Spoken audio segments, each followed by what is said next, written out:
Hi kapabli, magandang araw. Welcome to my channel.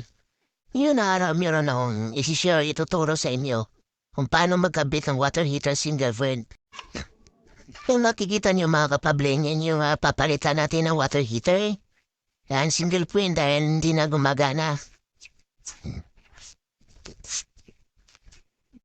Dito, inumpisahan ko nang tanggalin yung lumang heater para mapalitan na natin ng bago yan. Tinanggal ko na yung casing ng luma. Dito mga kapable na gumpisa na ako mag-drill para malagyan ng screw or tools na yan, nilagay ko na yung bagong heater natin mga kapable. Saka kinabit ko na rin yung handle ng hand shower yan.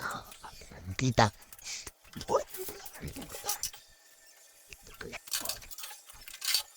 Diyan mga kapable, inumpisahan ko na rin ikabit yung supply o galing sa inlet ng tubig para patungo sa ating water heater.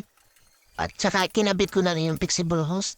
Dapat dyan mga kapable, hand-tighten lang kasi plastic lang yan. Hindi masyadong mahigpit. Dito mga kapable, umpisahan na natin tanggalin yung wire na nakadikit sa ating bagong water heater. Papalitan natin ang ating wire na meron ng plug. Yan na lang yung kulang na wire mga kapable para may testing na natin yung ating bagong water heater.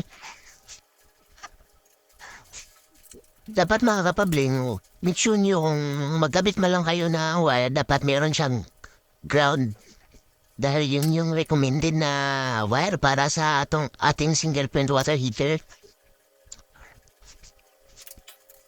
Kung nakikita nyo mga kapabling,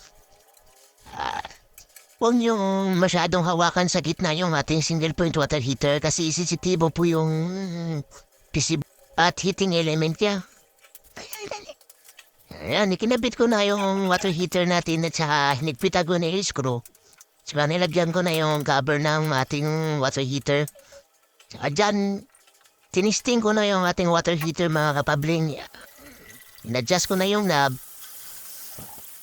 At tinawag ko na yung may-ari mga kapabling para mat-testing niya yung ating water heater or ma-probe niya na gumagana yung ating water heater single point.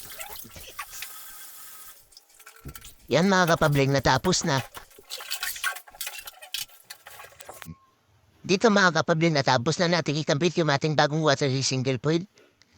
Kung hindi pa kayo nakapalo, subscribe mga kapabling. Follow na and subscribe para mapanood yung ating bagong video o sunod na video.